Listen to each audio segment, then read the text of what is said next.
swearing. Daily beans, daily beans. Daily beans, daily beans. Hello and welcome to the Daily Beans for Wednesday, December 2nd, 2020. Today there is a newly unsealed court filing showing a potential pay-for-play bribery pardon scheme between unknown parties in the White House. Bill Barr says there's no evidence of voter fraud that would overturn the election, and he's appointed Durham as a special counsel to continue investigating 2016 after Biden takes office. Scott Atlas resigns as the Trump coronavirus village idiot. A member of Trump's elite strike force, Joe diGenova, calls for the execution of Chris Krebs. The Trump campaign grift rolls on, and the Justice Department asks for the immediate dismissal of the Flynn case. I'm your host, AG. And I'm Dana Goldberg. Hi, Dana. How's it going? AG, I don't even know if we should talk. I feel like we should just give them what they want right now. I know. This story is so delicious. So I had a whole show scripted out. It was beautiful. And I know I've joked about this with, Maddo, how, she must be scrambling right now to rewrite her show. I am now running around like that. You know, the cat at the computer banging away? Yeah, that's us right now because we have just been handed, like I get handed papers. We've just been handed, Pacer on my computer has handed me an unsealed filing in a court case. And we are right now, Dana, hand to God, winging this because this is unscripted, unfettered, delicious, pardony bribery shit that's happening right now. And so let me go over to my handy dandy computer screen over here and tell you what's going on. This is so unbelievable. The Justice Department is investigating a potential crime related to funneling money to the White House or a related political committee in exchange for a presidential pardon. This is according to court records just unsealed a moment ago by the D.C. District Court Chief Judge Beryl Howell. We know Beryl Howell. We love Beryl Howell. We've been talking about Beryl Howell for a while. Incredible district court judge. So basically what's happened here is that there was a partial unsealing order that was being considered because the government wanted to unseal these documents, and the defendants said, no, please don't. There are people who are named in this document that haven't been charged with a crime yet. and so they came to an agreement. I guess what Judge Beryl Howell has ordered is, we'll redact the names, but we're unsealing this shit. Yeah. So she unsealed it. Her order here is the redacted version of this order, removing personally identifying information, along with the redacted memorandum opinion attached to this order, is a redacted version of the 2020 memorandum opinion to be unsealed and posted on the court's website, and is further ordered that the government shall file by November 30th, 2021. Or within 30 days. I think that's supposed to be 2020, but because that would seem weird to give them a year. Yeah, or within 30 days. Either 30 days or a year. Whatever one you want, just go ahead and take it. Or within 30 days of when any public disclosure obviates the need for further sealing. Maybe it is 2021. A status report advising the court whether the 2020 memorandum opinion may be further unsealed. So I guess she's given it a year. That's what it sounds like. Now, this memo,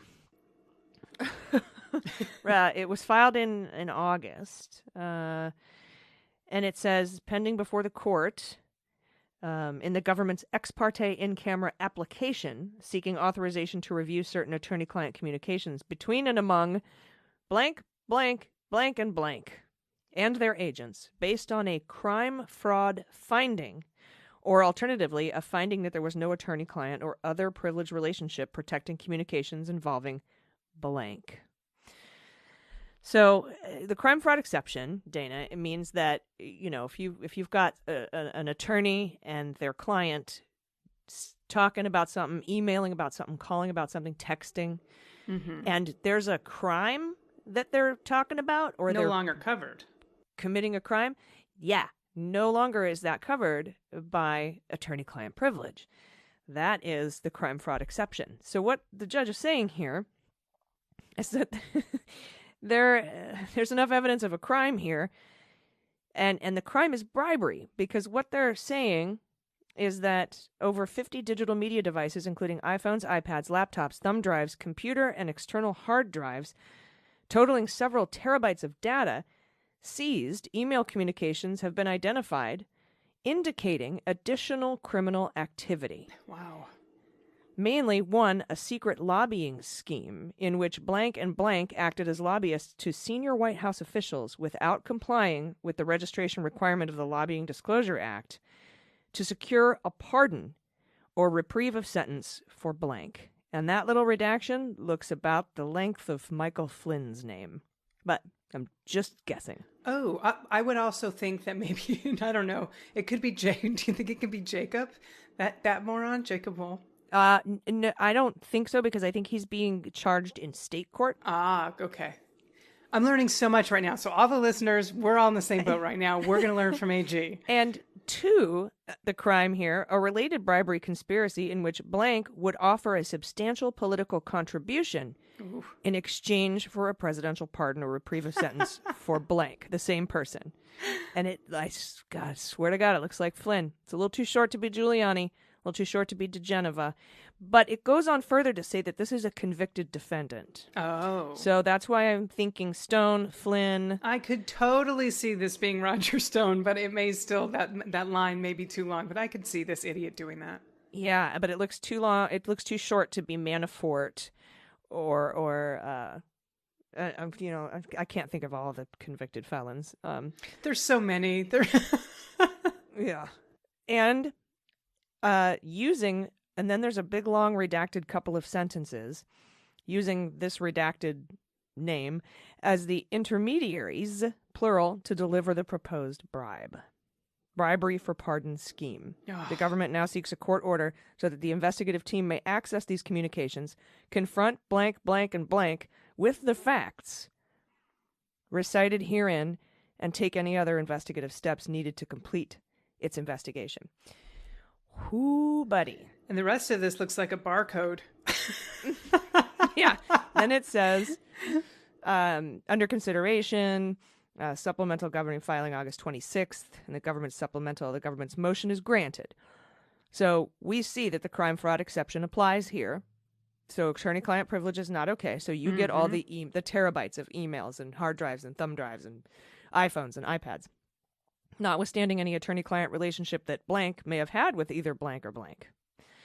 Any communication related to the alleged LDA or bribery for pardon schemes, plural, between or among those individuals in which communications blank was a participant or otherwise a recipient is not protected by attorney-client or any other privilege and is therefore reviewable by the government's investigative team.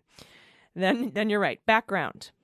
1, 2, 3, 4, 5, 6, 7, 8, 9, 10 pages of redactions of the background telling the story of what happened. Then there's the legal standard, and it goes into all of that stuff. Where basically the court is saying, here's by which legal standards, rules, and regulations we can release this information to investigators.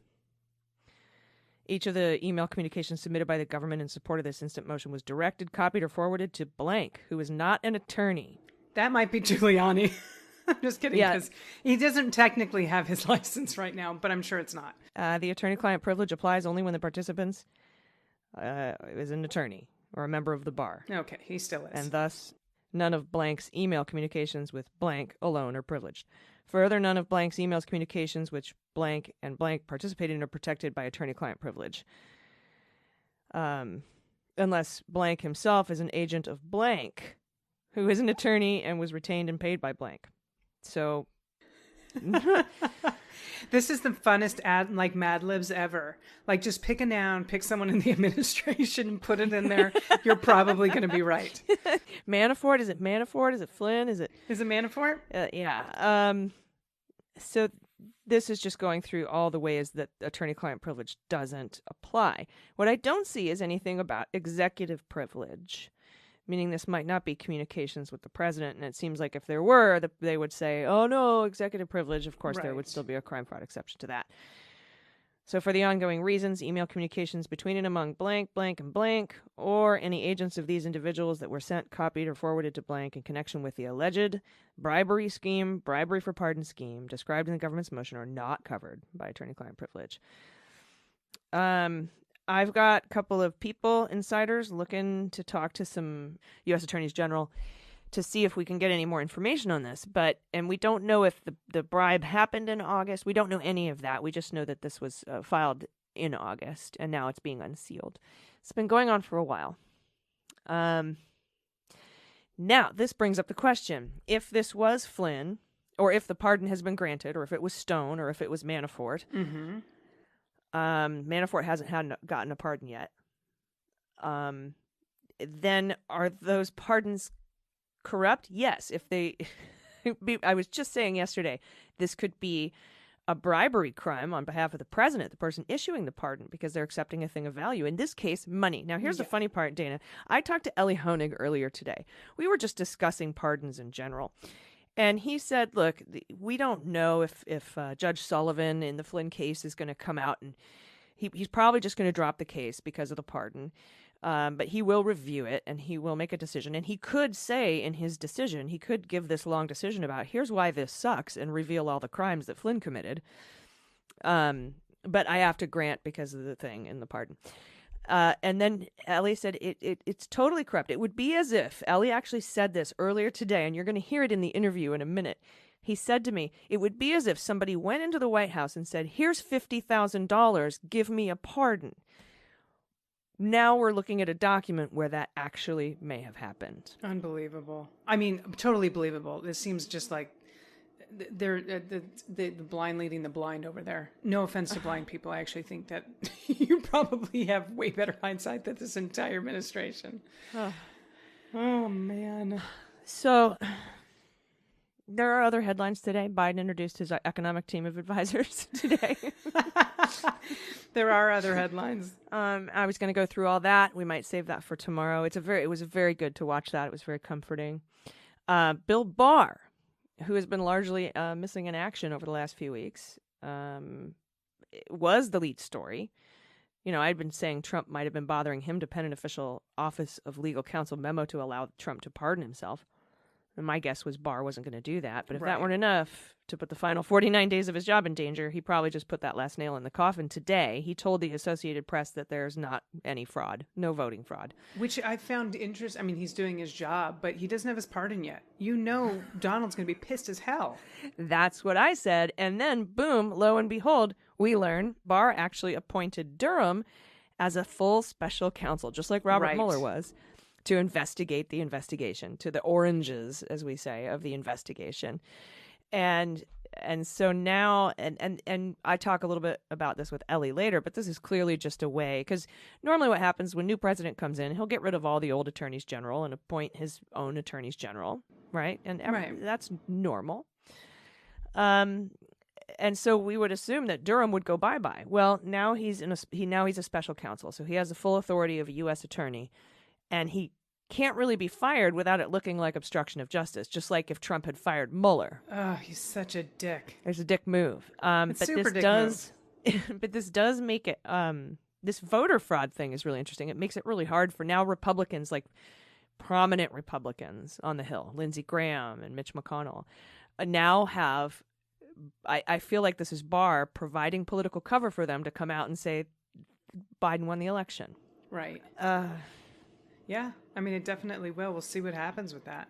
Yeah, it's pretty bananas. You tell us really quick, Dana, what's going on with Dr. Atlas today? Oh, this moron. So he actually, we know that he's shitty at his job. He has no experience in anything that he's supposed to be taking care of, like infectious disease. So he actually resigned from his post in the administration. And you know what? At this point, I'm like, who cares? He's probably doing more damage than good anyway, so good riddance. But a source familiar with what happened told CNN that Atlas turned in his resignation letter to Donald on Monday. As a special government employee, Atlas had a 130-day window in which he could serve, and that window was basically coming to a close this week. So either way, it looked like he was going to be going. I mean, because the president at this point isn't paying any sort of attention to the coronavirus. I'd be shocked if he knew Dr. Atlas was still in his position before he resigned. I mean, if the White House is a television show, what's the green room like? You know, you got the My Pillow guy in there. I wouldn't sit on the couches without a black light. That's what I'm saying the green room is like. I would not be in that room without a black light because there's a lot of disgustingness happening in there. Yeah. Something else that went down today, Trump campaign lawyer, likely criminal Joe diGenova, made a stunning comment on Monday where he called for former Trump administration official Chris Krebs to be drawn and quartered and shot. And while some have attempted to frame this as troubling hyperbole, including him, he's trying to walk it back now, legal ethics experts say this is in diGenova's best professional interest to apologize in advance of a possible disciplinary action. I think if he says sorry, he still should be disciplined. Absolutely. That's just... I don't even know what to say about that. Yeah, diGenova is a former U.S. attorney, which blows my mind. He's a Fox News guy, worked with Rudy Giuliani, and known Kremlin agents to dig up dirt in Ukraine on Joe Biden, among other things. He was probably funded by Dmitry Firtash. So this guy is under investigation. I'm pretty sure he's a criminal. So that's what's going on there. And then really quickly, there was a story out in the New York Times, Dana, about the grift, the Donald Trump campaign grift, how many emails he sent out before November 3rd and how many after. And they kind of compared that to Biden. Yeah, no, this one is actually really interesting. So obviously after the election, like one of the moments of relief that we get is we stop getting bombarded by these candidates' emails. Like there's so many of them. But of course, that's not the case this time because Trump has continued to steal money from his base. His cult basically is giving him money for weeks after the election. This is ongoing. So as you said, this is from the Times, and the quote is, we can quantify that. In the 3 weeks before November 3rd, Trump campaign sent out 365 emails. So 3 weeks before the campaign, we have 365 emails, according to a database compiled by the Defending Democracy Together Institute. Now, in the 3 weeks following, so from November 4th to November 24th, the campaign sent out 354 emails. This is already after the election, people. He knows damn well what's happening at this point, even though it's a slow leak of like blue votes coming in. Amazingly, he actually sent out more emails in the week after the election than the week before, which doesn't surprise me at all. I would love to know though how that compares to like the president, like Joe's. So we actually have that for you. In the 4 weeks before the election, Joe's campaign sent out 163 emails, just 163 emails. In the nearly 4 weeks since, it sent out fewer than 30. Boy, no, he knows he has it. So why would you bombard your constituents at this point, asking them for anything other than just to say thank you? Again, that's that statistic is according to the Archive of Political Emails compiled by the DDTI.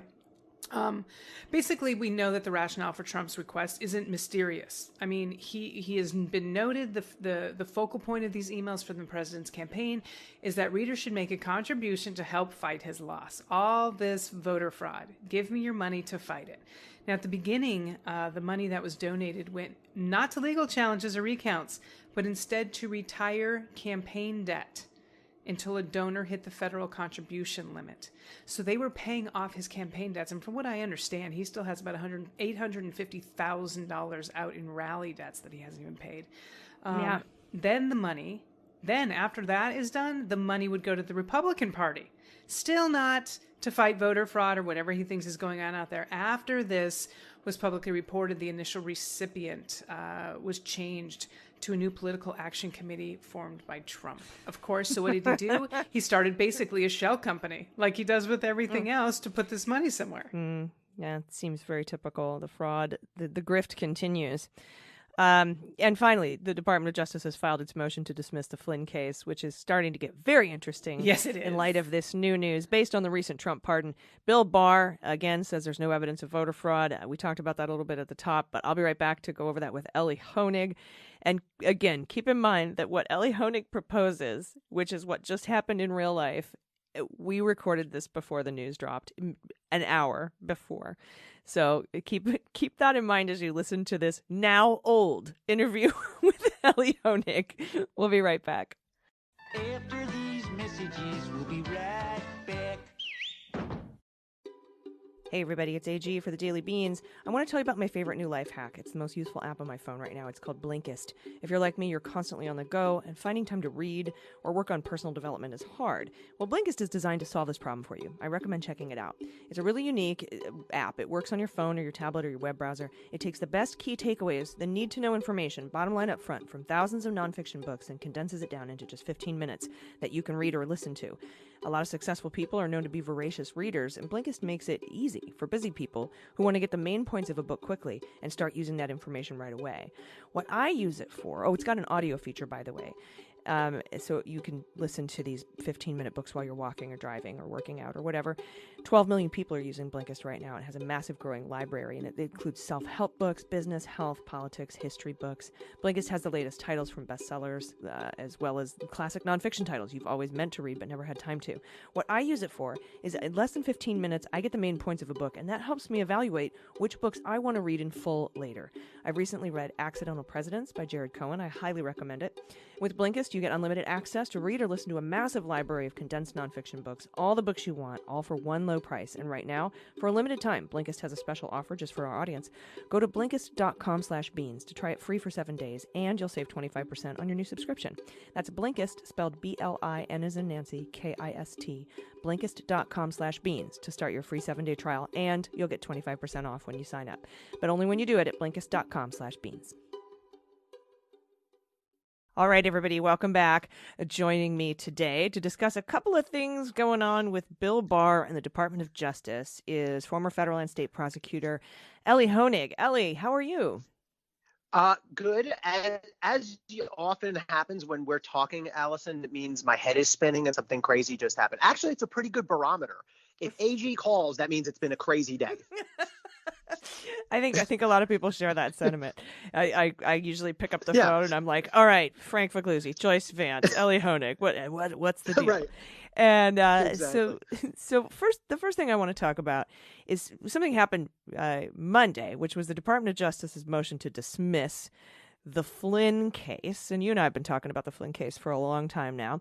And the Justice Department here says the Justice Department emphasized to Sullivan that the language covered, quote, any possible future perjury or contempt charge in connection with General Flynn's sworn statements, and any other possible future charge that Judge or Mr. Gleason has suggested might somehow keep this criminal case alive, or over the government's objection. What the frick does that mean? I didn't think you could pardon people for future stuff. Yeah, so what they're trying to do, DOJ, is end or cut off any possible way for Judge Sullivan or former Judge Gleason, who he appointed, to continue to hold hearings and look into this. I think what they wanted to avoid was Judge Sullivan saying something like, okay, Michael Flynn, you've now been pardoned for lying to the FBI, and your pardon covers some of the other crimes which you were arguably had committed, like foreign agent registration violations because you were illegally lobbying for Turkey. But I don't want you to get cute here and start saying, well, I, Judge Sullivan, am going to charge you with contempt because you lied to me when you pled guilty, or I'm going to sort of ask that you be investigated for perjury because you pled guilty under oath and then you said you weren't. So I think what DOJ is trying to do is preemptively anticipate that from Judge Sullivan and cut that off. And really, DOJ desperately does not want this fact-finding to continue. Now, could Sullivan actually do that and then challenge or is Sullivan just likely to throw this out and say, you're right, case dismissed? Yeah, I think he's likely to just throw it out. I mean, people have sort of floated a lot of theories about, well, the case could be revived as this or resuscitated as that, or he could still charge with contempt. I think at this point, Sullivan's going to see the writing on the wall. This is a pardon. It's a broad pardon. The pardon power is broad. And I just don't think he's going to want to try to search in the margins for some way to keep this ball in the air. I think at a certain point, you just say, look, it was a broad pardon. Let history reflect that this was a corrupt and abusive of power pardon. But ultimately, it's a losing battle. And especially for a judge who wants to maintain his credibility and his sort of, reputation for being down the middle to strain to try to keep this thing alive. Now, could he come out and say in his, write an opinion like a 35-page opinion or something that is dismissing the case and ordering the dismissal of the case based on the it being moot for the pardon. But could he tell us a bunch of stuff that happened that we didn't know about in that finding? 100%. 100% he could do that. It's an interesting, it would be quite unusual, but pardons themselves are quite unusual. And yeah, I mean, look, Judge Sullivan could say, I understand this case, there's been a pardon. I respect the constitutional power of the pardon. I have, however, undertaken an extensive fact finding, and I think it's important that there be a record of what I've found. And I hereby find the following. And I would guess that would come out not at all pretty for Michael Flynn or potentially for Bill Barr and the president. So, yeah, I think that's very much in play. And I think that's a much more likely scenario than Sullivan saying something like, well, I recommend that you be held in contempt because you lied to me when you pled guilty. Right, like challenging the pardon. So he can do any of these things, but what he probably will do is just dismiss the case, might have a few furly words to say on the way out. Yeah, I think that's probably the most likely scenario here. I think he's going to look. Obviously, it seems fairly obvious. Judge Sullivan understands the abuse of power that's happened throughout this case and is not willing to roll over for it. So I think that's actually a pretty fair thing for the judge to do, to say, I respect the pardon, but here's my findings. Now, Andrew Weissman, formerly of the Mueller team, Yep. said Trump issued the pardon only after Barr debased the Department of Justice by filing a disingenuous motion to dismiss. Sullivan will have the opportunity to weigh in on his view of all of this when he grants the motion to dismiss based on the full pardon. So it seems like Weissman concurs here, saying he's going to grant it, but he will have the opportunity to weigh in on his view. And I guess my question here is, if this pardon is corrupt or it was issued in accordance with being obstructive of justice, like if this is an obstruction of justice, provided Trump doesn't get a pardon or pardons himself, he could be in trouble for granting the pardon. Am I understanding that right? Yeah, I think you're right. This is a little bit of a constitutional, controversy that we've never had before. But look, the pardon power is very broad. But one of the limitations that I believe has to exist is you cannot exercise the pardon power for a criminal purpose. And the example I would give is, what if somebody walked into the Oval Office and said, Mr. President, I've been convicted of a crime, I'm about to serve my sentence, but here's $50,000 that I'd like a pardon. And the president agreed. I think everybody would agree that's bribery and that pardon would not be valid. Well, it's not as extreme an example, but it's the same principle. If you could prove that the purpose for issuing a pardon was as part of a scheme to obstruct justice, to silence a witness, then I think you would have the same type of potential outcome, a potential criminal charge and invalidation of the pardon. Now, Robert Mueller actually went fairly far down this road. This is one of the areas of potentially obstructive justice that Mueller found. He laid out the facts behind this pardon and the sort of efforts to make the Michael Flynn case go away. Not behind this pardon, but behind the dangling of this pardon, which ultimately came to fruition. And he did his Robert Mueller thing of saying, well, here's all the facts and here's some analysis and maybe it is, maybe it isn't, but who am I to say? Which I think as more and more time goes by, I think Mueller's decision to do that is suffering more and more, and rightly so. I think it was a really poor decision. But Mueller took us fairly far down that road. The question is, as a practical matter, is the next AG or the next DOJ going to have the appetite, desire, and interest to get back into all these battles? And Joe Biden, I think, has fairly clearly signaled that he's not interested in that. Now, he's also sent the right signal, which is it's up to the next AG. It's not up to me. And I think that's the exact right message to send. But I do think as a practical matter, whoever the next AG is going to be unlikely to want to refight these battles, the Flynns and the Stones and the Manaforts. And I know there's people out there who are saying, well, maybe there's state charges, or maybe there's some way to charge him with this fringy thing that he's not necessarily covered for. I just wouldn't count on seeing any of that from a new AG. I don't think the new AG is going to be interested in fighting what are perceived as old battles. Yeah, I'm one of those people, because my concern here is that if we don't hold people accountable, that leaves it open for people to do again. Yeah, well, that's exactly the argument in favor of it. And but I think ultimately a new AG is going to be looking at sort of principle versus practicality. And, I don't know, practicality has a way of winning out. Yeah. And, I've had this discussion already this week with a couple of lawyers and here on the show. And the consensus is state charges. if there are any, and then you go that route. But I feel like everybody who was part of this and wrapped up in this is going to get a pardon, and I think Trump will probably find a way to get a pardon for himself, whether he does it himself or not. And again, I don't think that should be legal. But there's a lot of different arguments there. But yeah, I think you're 100% right. Flynn's silence is a thing of value, and that's bribery. But sure. Again, the AG is going to have an appetite. I'm having a hard time reading Joe Biden on whether or not he has an appetite for it. What I appreciate is that he's going to not pressure the DOJ either way to not do it or do it. Yeah, that's the most important thing. We really have to get back to this idea where the president says, that's not for me. I don't get involved in DOJ. That policy wise, sure. If you want to, for example, Joe Biden has made clear he's going to sort of reinvigorate the Civil Rights Division, which badly needs it. That's all fair game either way. If you're a president and you decide I want to prioritize this type of crime or prioritize this type of investigation, God bless. But when it comes down to making the decisions, the charging decisions, the who do we investigate decisions, that should be left up to the AG. And I think it's important that we reinstitute that. I agree. Now, I have some other things I want to talk to you about, including a brand new special counsel that's been appointed. Not a lot of fanfare around that, but I do have to take a quick break. Will you stick around with me? Yes, of course. All right, great. Everybody, we'll be right back.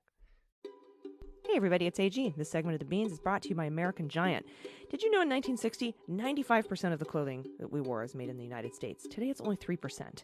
And if you ever stop to wonder why we make our stuff overseas, it's because it's cheaper. And that's probably why it doesn't last as long and we end up throwing it away. And I think now is the perfect time to be buying clothes that are durable and made to last, that are made in the United States. And that's why I want to talk about American Giant. They want to make things better by making better things. American Giant has built a 100% United States-based supply chain with a strong relationship for factories, workers, and communities at every single step of the way. It's not the cheapest, but it makes for a better sweatshirt, and it's better for our people and the planet. American Giant makes clothing that's durable and not disposable. That's why it's better for the planet. They're reclaiming the American tradition of making high-quality clothes that last, clothes that are meant to be used more, so you need less. Their clothes are made to be worn and kept longer, clothes built to last, so they don't end up in landfills.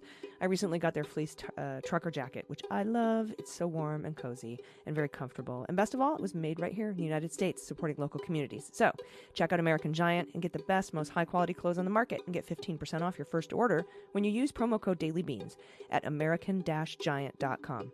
That's 15% off when you use code DailyBeans. Just head to american-giant.com. All right, everybody, welcome back. We've been talking to former federal and state prosecutor Elie Honig, CNN legal analyst, amazing person, friend of mine. Hi, friend. I have a feeling we'd be hanging out a lot more if it weren't for this pandemic. But anyway. Totally. Well, one of these days, by the way, AG, when this thing clears up, you need to throw a podcast party where you invite in person all the frequent guests. How fun would that be? Yeah, we were going to have like a MullerCon. At some point, we were going to do it in like DC because that's pretty much where everybody lives anyway. And yeah, I'm thinking about it. Of course. I'm thinking about it. Yeah, that'd be great. Now, the second half of this interview is Bill Barr today, because you and I were talking before we came online here, and you were busy. You were doing CNN. I was busy. I was in a legal conference. And we come back, and all of a sudden, we've learned from the Associated Press that Bill Barr has announced that he has found no evidence of fraud, at least not enough to overturn the election results. Now, if Bill Barr needed a pardon, I don't know that he's going to get it now. First of all, what are your top-line thoughts about his announcement of no evidence of voter fraud? And then I want to talk about what kind of crimes Bill Barr has committed that he could still be on the hook for.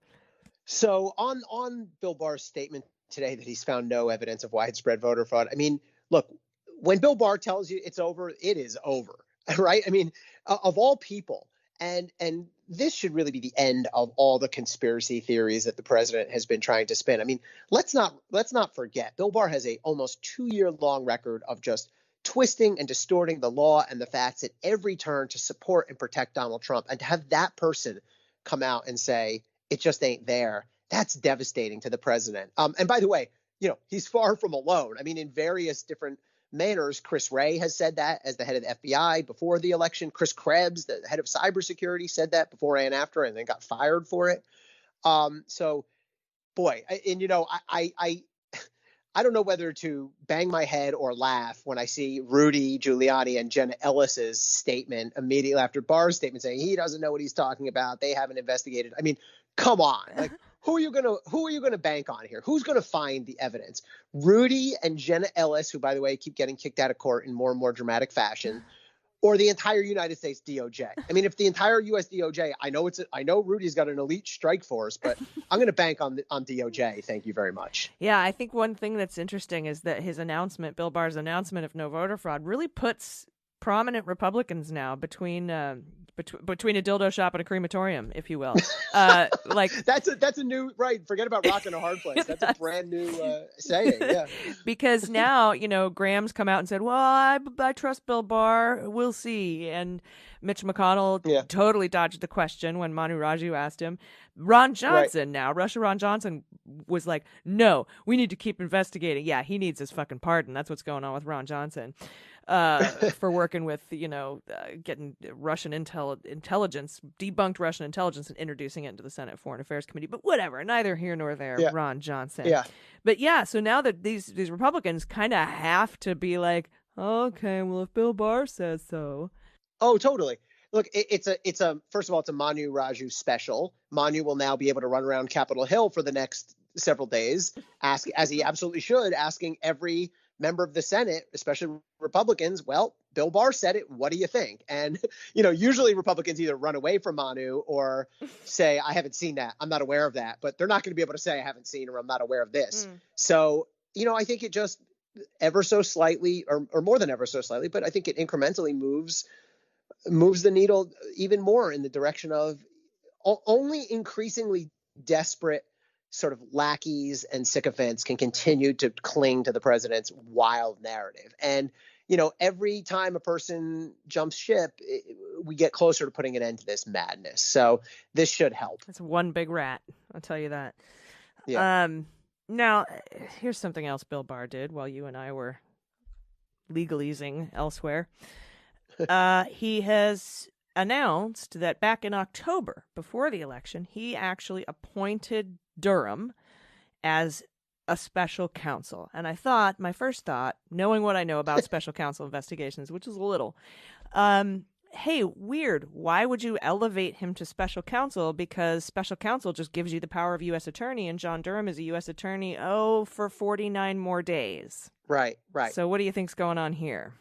He's trying to make it harder for the next AG to fire or handle Durham. He's creating a dilemma for the next AG, right? Because if this hadn't happened, the next AG could just sort of deal with John Durham in the normal way that any attorney general would deal with any U.S. attorney and say, look, where are you? Let me know what's going on. What do we want to do here? Do we want to issue a report? Do we not? Do you have charges or not? You could just handle it sort of behind closed doors. What the AG the special counsel appointment does is now it puts this in the ballpark of the special counsel regulations, which put all sorts of formality on the process. And it basically means that it's going to be harder now for the next AG to fire or end Durham's investigation.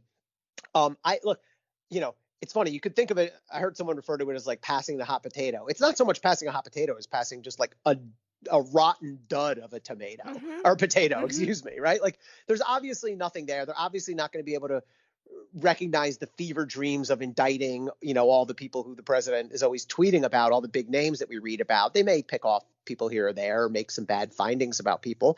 But ultimately, this Durham investigation is going to be a dud from the point of view of Trump and Barr. Already has been, because it didn't really deliver anything of impact before the election, which I think is the main thing they cared about. But it's going to make it now harder for the next AG. And if I'm the next AG, I just say, play it out. Go ahead, John Durham. Finish what you got to do.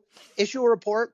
I'll put it out there. I mean, who cares, right? Like, all you should care about is the truth. And if John Durham comes up with findings that are good or bad for A or B or C, or good or bad for Trump, or good or bad for James Comey or anyone else, God bless. Like, if it's factual and it's correct, put it out. I wouldn't bless or support a bogus charge if he wanted to bring that. But if it was a well-supported charge, go for it. He'd have brought it by now. You're right. He'd have brought it by now. He's not got anything.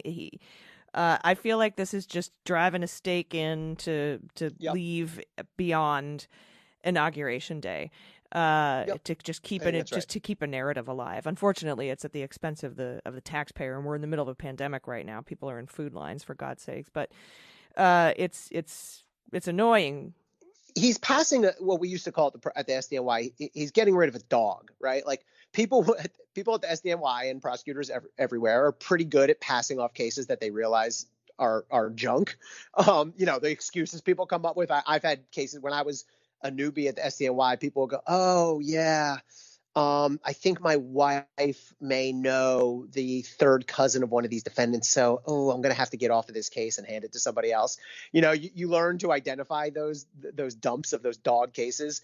It sounds like that's kind of what's happening now. It's like, this Durham thing is a mess. Okay, next AG, you can have it. Mm-hmm. Or it's just keeping a narrative alive, like Benghazi for 9 years or whatever.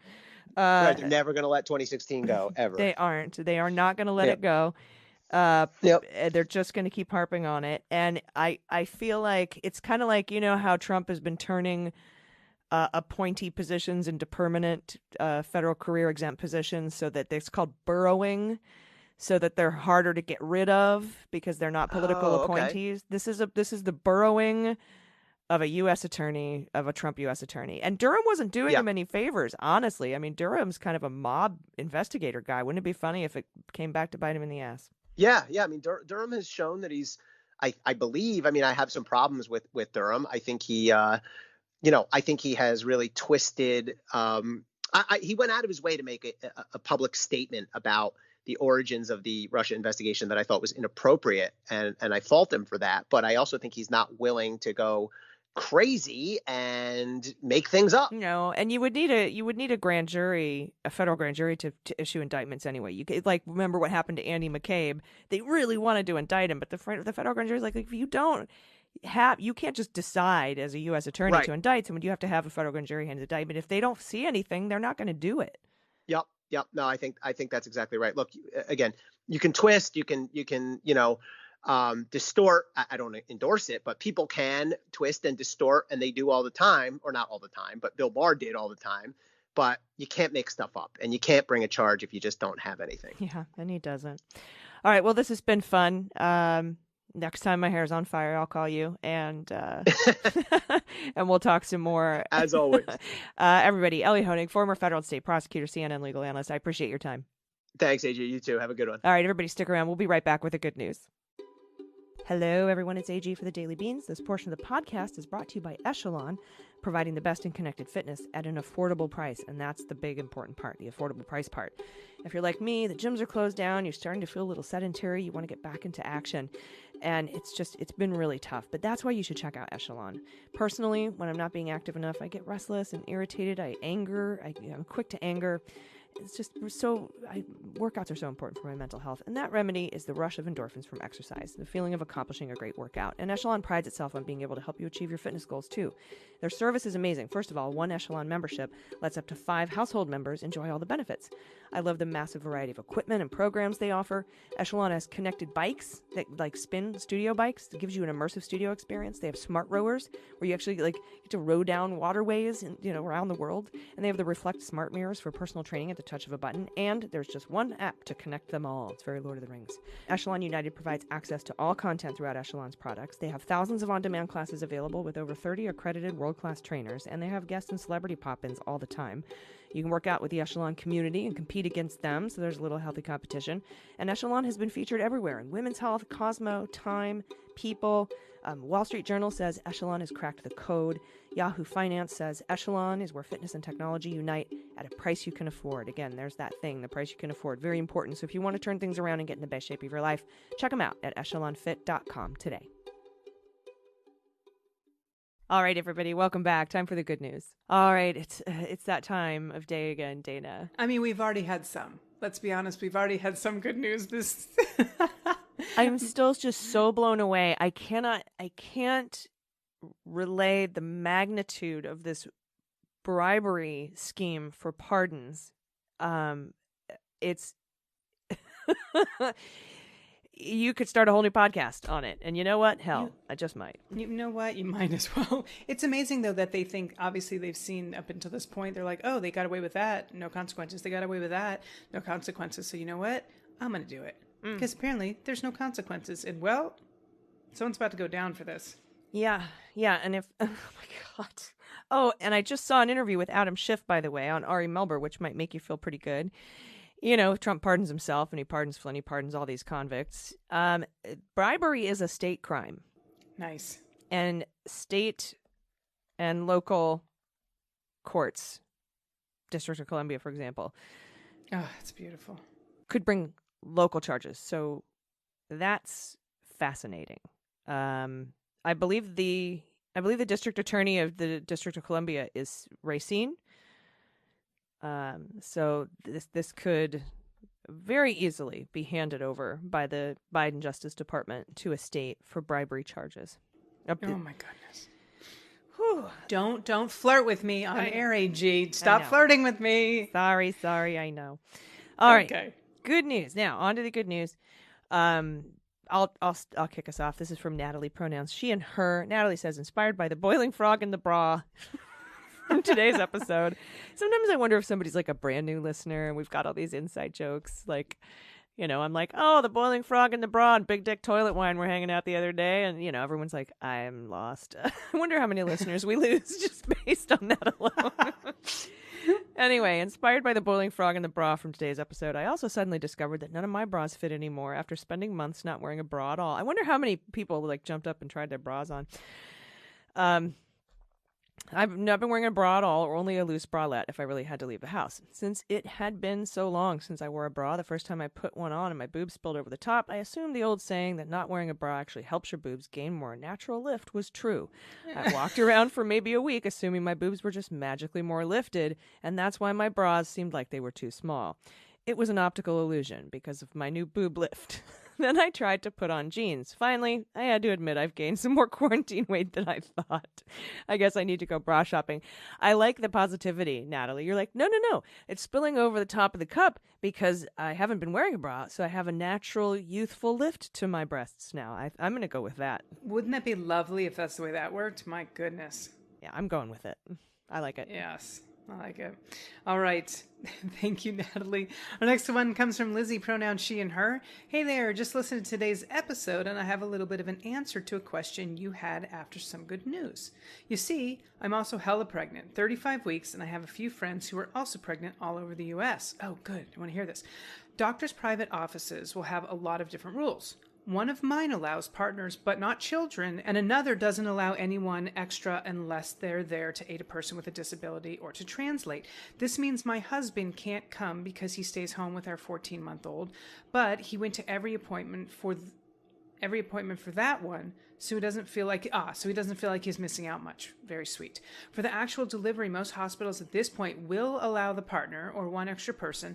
I have one friend who's bringing her mother because there's no partner, and many hospitals here seem to be allowing a doula or midwife as well.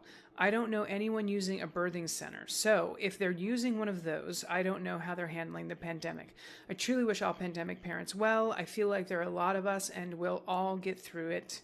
I've attached a picture of my little dude rubbing pumpkin pie in his hair, and my cats Smooshers, the black and white, and Zoe, the split face. Oh my goodness. Look at he's got pumpkin pie in his hair and his face. He's like, what? You don't put pumpkin pie in your hair? That's I know. What you don't do this? Yeah. What? Oh, look at that. Look at that chimera baby split face Zoe. So Hi. sweet. You know, it's funny because when something like this happens, funny, strange, I shouldn't say funny, haha. I think there's sometimes a baby boom, but I wonder with COVID if everyone was just scared to touch each other, so there's not going to be a baby boom. You know, because everyone was in their houses. If you're just with your person, you don't have a whole lot else to do other than have sex and Netflix and chill. I wonder if there's going to be a baby boom. Yeah, and they're all going to be named. What's Baby Yoda's name? Oh God, I don't know. That Mandalorian thing. What is that? Yeah, I don't want to give it as a spoiler. It's a spoiler. Okay, don't do that. Next up, yeah, they're all going to be named the same as Baby Yoda. Anyway, next up from Melissa, pronouns she and her. About 4 or 5 years ago, I was diagnosed as being a pre-diabetic, and when the vaccines for COVID were announced, I'd been wondering if I would be with those that have a chronic disease or if I'd be lumped in with the general public when a vaccine becomes available. I had a phone appointment with my family doctor about getting a new prescription for medication I take. And after getting my prescriptions, I take 4 different medications, one of which is to control my sugar levels. Well, after getting them renewed, I asked my doctor if I would be in that third group of those who would get the COVID vaccine. She told me I would very likely qualify to get in that third group, as I am being treated for a chronic disease. And she would say, and she would stay on top of it and let me know when I would get it. So very interesting. We just learned today that the FDA has voted to recommend that healthcare workers, frontline healthcare workers, and people in nursing homes be the first to get the vaccine. So that third group would be people with pre-existing conditions, I'm assuming. So there you go. All right. You know what? I'm going to take this next one just because I have something to say. I have something to say about it. So we're not sure if this is sincere. We're not sure where it comes from. We have no idea who the submission was. It is a non-identified submission, and all it says is, I confess I don't understand the pronouns.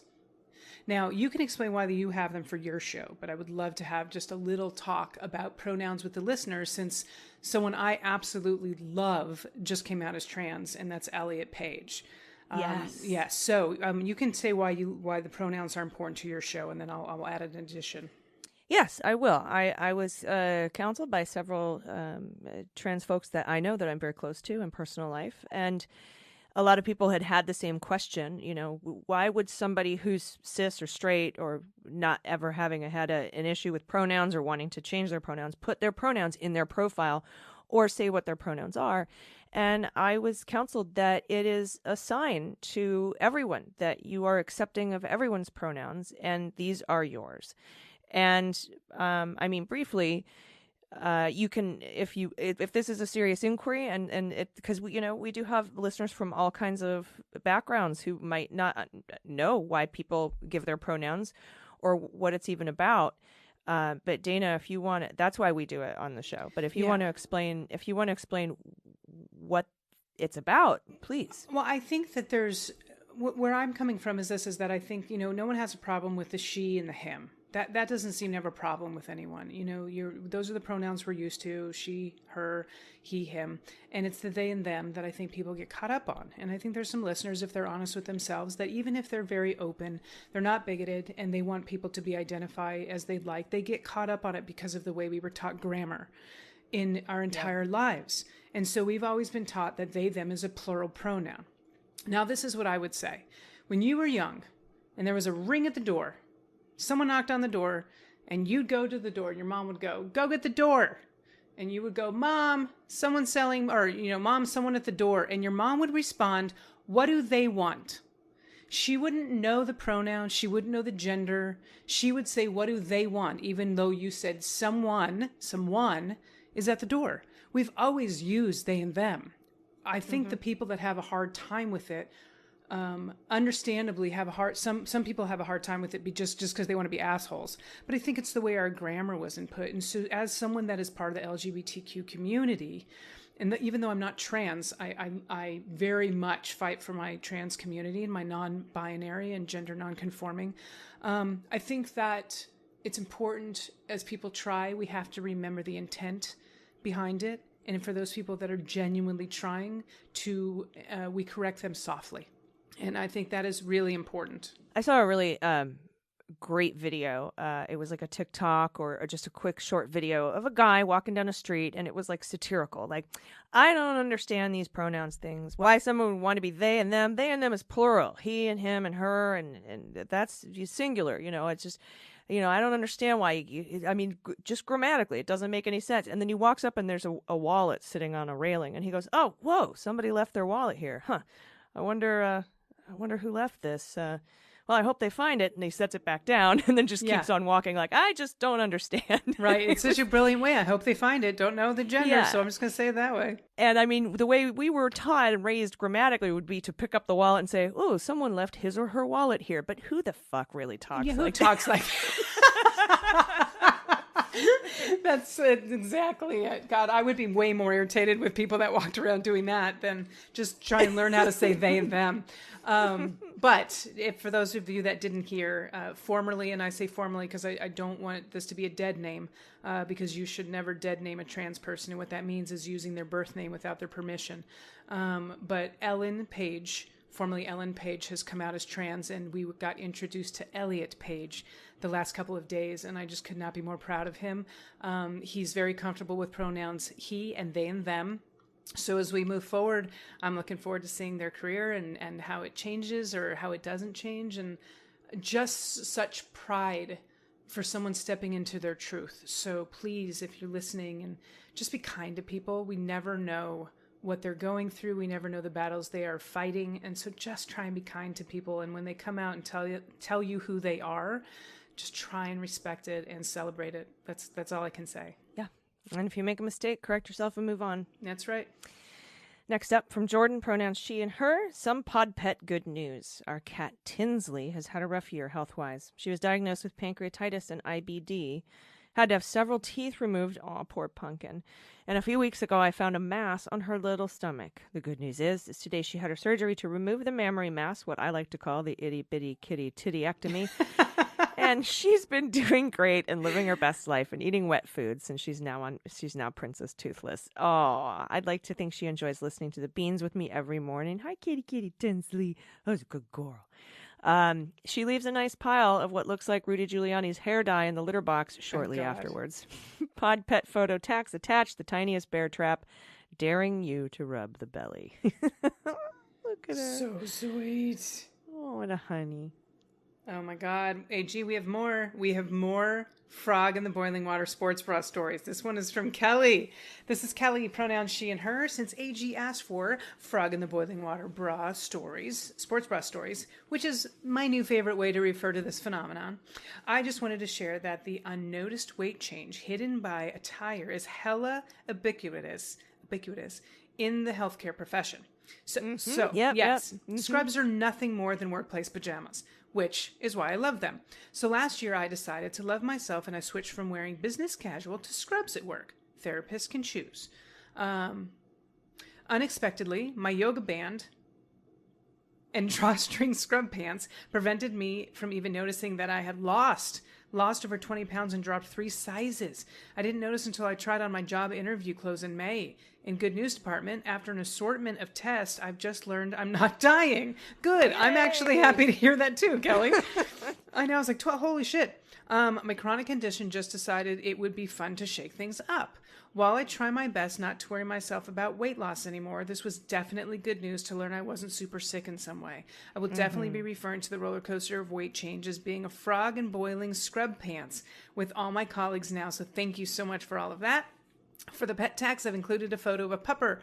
I've been dog sitting for a neighbor lately while she and her husband work to protect us all from COVID. Their pup is the most selfie-friendly dog I've ever met, and I love him. And oh my goodness, both of you are adorable. Aww. Nice space buns, too. Good job. Love the space buns. I should text you the picture. I should have my pet tax. I should text you the picture of me and my sister's family's new Rottweiler. Yes. Oh, you did. Wait, no, I saw it. I saw it on Facebook, I think, or you posted a puppy kisses. Yeah, I'll send it to you. I'll send in a pet tax this week. In like a field of flowers, like a meadow. We were in a park. You were like lay down in a meadow of dandelions, and a puppy was kissing your face. Oh, it's so cute. And puppy breath is the cutest. It's very important. Puppy breath is important. So thank you for the frog in the boiling sports bra stories. Keep sending them. I love them. I'm so glad you're not dying, Kelly. It's weird to just get these weight fluctuations, and like I said, I've been just wearing yoga pants and stuff and soft bralettes for so long. I don't know what's going on. I don't measure myself. Fuck that. So who knows? As long as I'm comfortable and as long as you're comfortable, we're all comfortable and happy. That's what's important to me. And you know what? AG and I had a very special moment 2 nights ago. I just want everyone to know we had a long distance date. Not really, because AG's straight, but at least as far as I know. And I text her and I was like, you've got to go outside. The moon's about to come up. And so I made AG go out and look at the moon. It was right after the eclipse. So the night after it was still like 99.6% full. And so AG and I are texting each other. And she's like, I don't see it yet. And I'm like, hold on. She's like, there's nothing there. And I'm like, just be patient. And then wouldn't you know, the moon just had to clear a mountain. And then when it came over, she was like, big text letters, all capitals, I see it. Underneath the same big sky. Yeah, we were five-ul and at that moment. We were. It was beautiful. It was wonderful. I felt so close to you. I know. Funny love stories. Okay. Moving on. All right. Well, this is a hell of a news day. I'm going to have a lot more detail and be a lot more sorted about this bribery scheme thing tomorrow. And as it goes on, I might have some more inside information from some sources. Ding, ding, ding. I don't know yet, but it'll be good. It'll be more together. Today was cold. There was no script today. So I hope everyone is okay with that. I think, Dana, we're professionals. We can go in cold sometimes. You know what? Sometimes my best shows are when I don't have a set written and I just see what the audience needs. Yep. You just listen and then you go up and you just tell them what they want to hear. That's right. And I know you guys were dying for a crime, fraud, exception, bribery scheme for pardon. I know you guys were dying for it. So, all right. So we'll be around tomorrow. Everybody, until then, please take care of yourselves, take care of each other, take care of your mental health, and take care of the planet. I can't wait to see Maddo tonight and see how much it mimics this show. I'll talk to you all tomorrow. I've been AG. And I have been DG. And them's the beans. The Daily Beans is executive produced and directed by AG and Jordan Coburn, and engineered and edited by Mackenzie Mazzell and Starburns Industries.